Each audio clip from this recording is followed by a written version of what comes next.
itu hanya bisa diselesaikan dengan keterampilan hidup. Jadi kalau ilmu itu tidak membuat kita menjadi terampil, terutama terampil dalam menyelesaikan masalah hidup, ilmu itu nggak ada gunanya.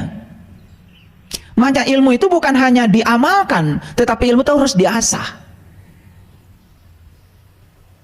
Contoh sederhana, leluhur kita mengatakan ya bahwa jalan keselamatan itu namanya jalan Shiratal Mustaqim. Ada bahasa silokanya. Shiratal Mustaqim itu rambut dibelah 7. Nah, orang-orang yang dangkal pengetahuannya, dia menangkap rambut dibelah 7 itu yang namanya rambut ya ini, satu helai. Dibelah 7 ya dibelah menjadi 7. Dan itu dianggap sebagai jembatan. Jadi kalau kita jatuh di jembatan itu, jelas yang salah yang buat jembatan, kekecilan.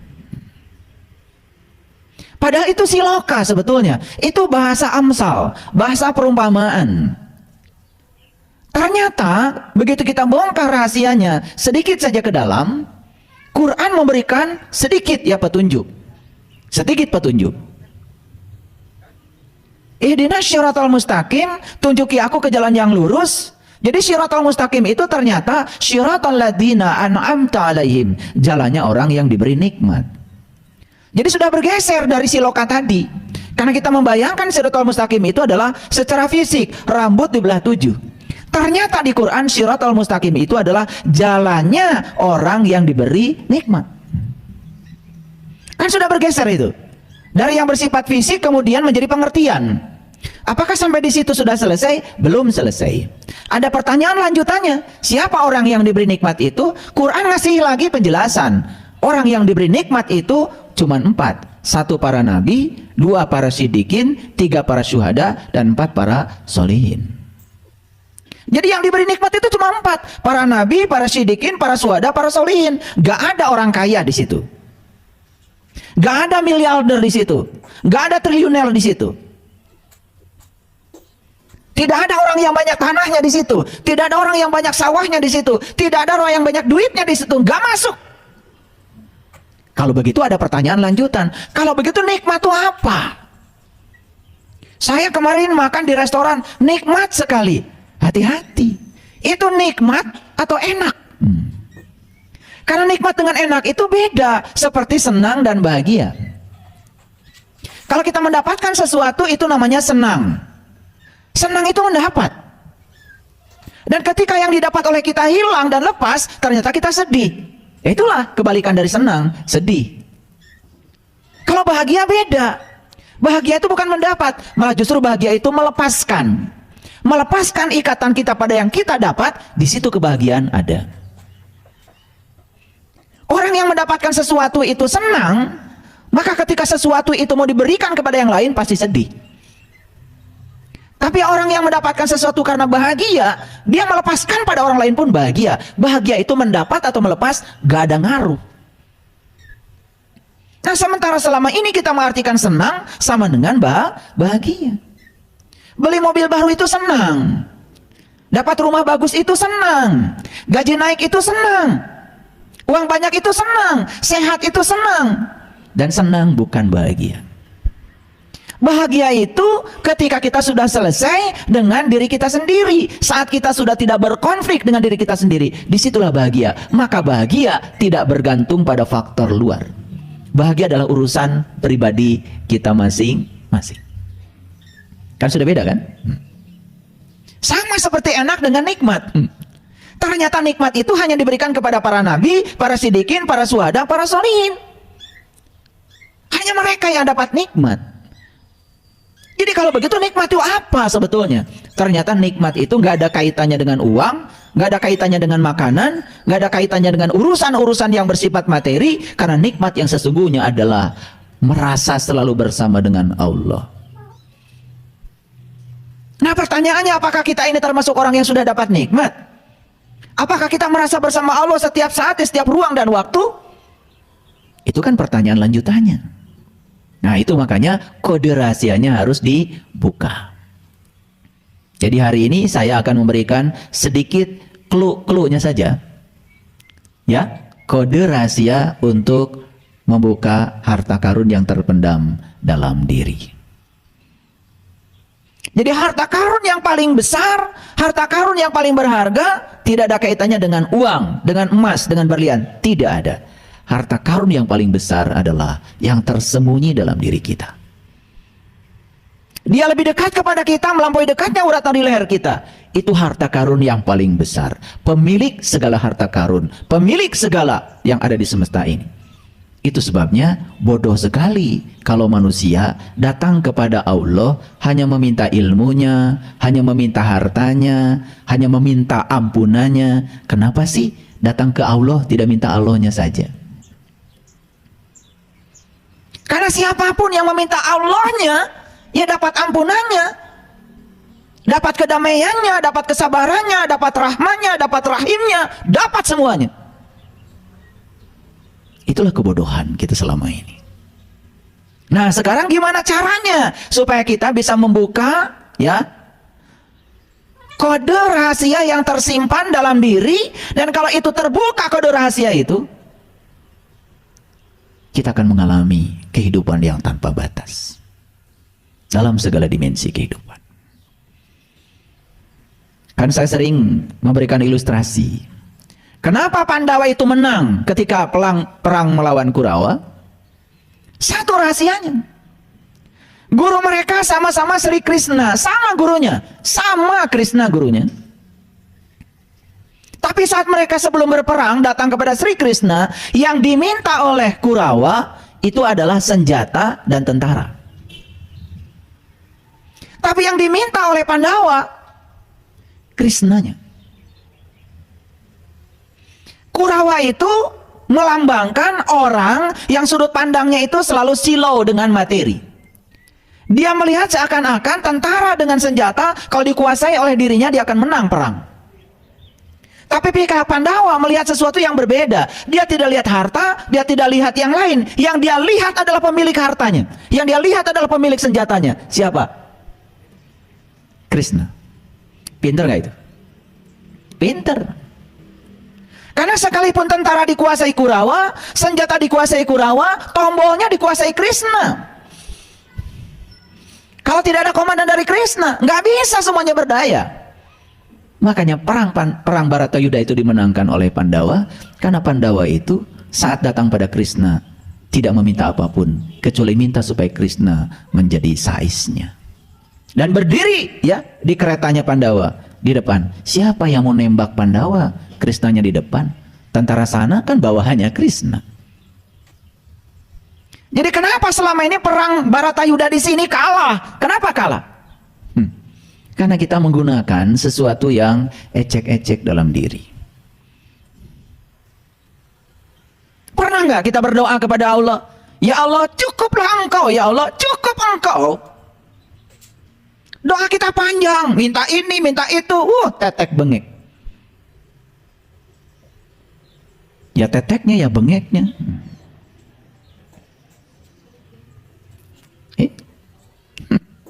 Doanya panjang, ngajarin Tuhan. Doanya panjang seakan-akan kita yang lebih tahu dari Tuhan. Makanya Tuhan suka bingung. Ini yang Tuhan, lu apa gue, kata Tuhan. Kok ngajarin Tuhan ya supaya ini itu.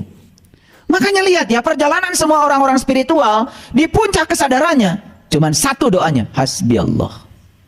Tetapi bermutu ya. Bukan ngikut-ngikut. Kalau kita kan cuma ngikut-ngikut. Orang lain bilang hasbi Allah, bilangnya hasbi Allah, hasbi Allah. Ntar dulu, lu udah kenal gak sama Allah? Bagaimana kamu bisa merasa cukup dengan Allah? Bagaimana kata-katamu itu berarti dan berharga? Bagaimana ada bobot dalam kata-katamu itu? Kalau kamu tidak pernah kenal siapa yang kau sebut itu? Asmanya gak tahu, sifatnya gak tahu, afalnya gak tahu, Allahnya gak tahu. Tapi sembarang kita bilang hasbi Allah. Makanya doanya para nabi, para rasul yang sudah mencapai kesadaran, getarannya luar biasa. Hasbi Allah, hasbi Allah, hasbi Allah. Karena saat mengucapkan itu, antara pikiran, kata, dan tindakannya itu selaras. Bersekutu semuanya menjadi satu kesatuan. Jujur. Kita pikirannya kemana, kata-katanya kemana, tindakannya juga kemana. Gak jujur, gak selaras. Makanya tidak powerful. Gak ada dampak. Banyak yang mewiridkan hasbi Allah. Ya, tiap pagi 100 kali, sore 100 kali, malam 100 kali. Hanya wirid saja di mulutnya, tapi dia mengucapkan itu tanpa kesadaran. Gak ada energinya. Gak ada energinya. Yuk, sekarang saya akan buka sedikit clue-cluenya saja. Karena ya, kode rahasia itu tidak mungkin saya bukakan sembarangan pada orang sembarangan.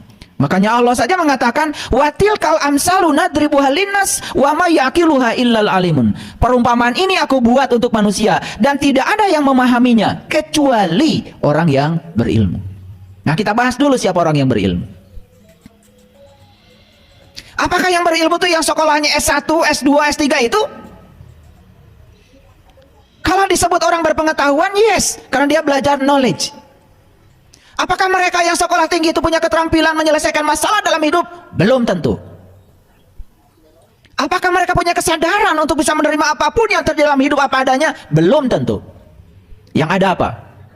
Yang ada kebanyakan manusia sekarang ini hanya rakus pada yang dia ingin dan benci pada yang tidak dia ingin.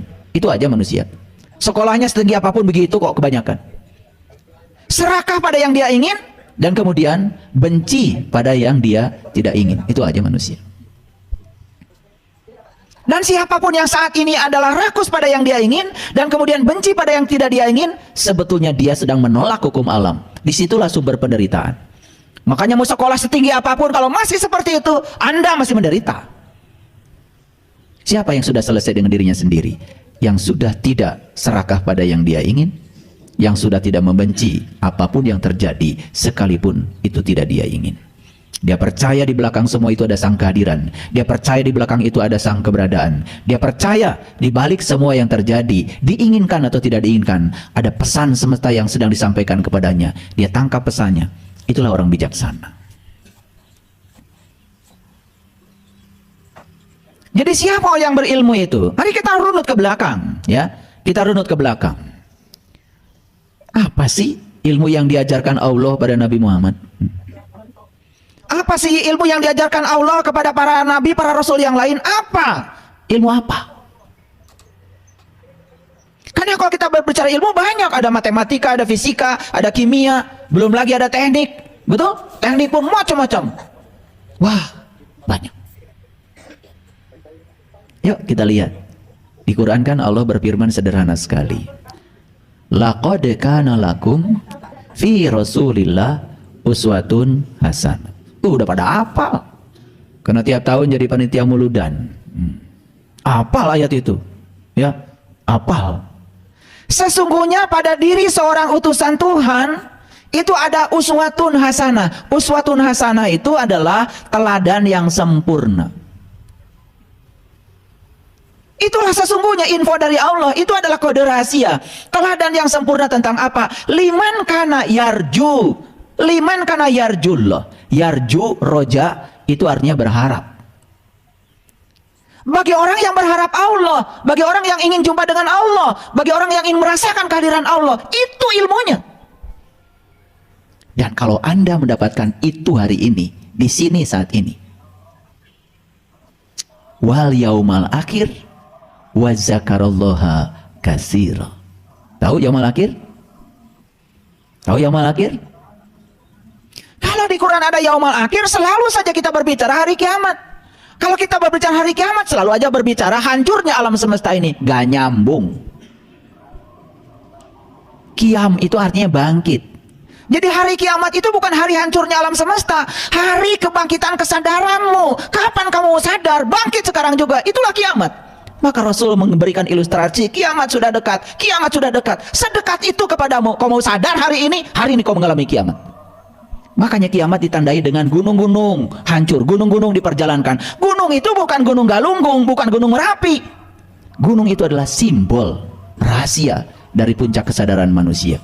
Makanya ketika kiamat terjadi, hari kebangkitan di sini terjadi. Bangkit dirimu dari kesadaran, bangkit dirimu dari tidur panjangmu, bangkit dirimu dari lupamu pada jati dirimu. Hari ini akan mengalami kiamat yang sebenarnya.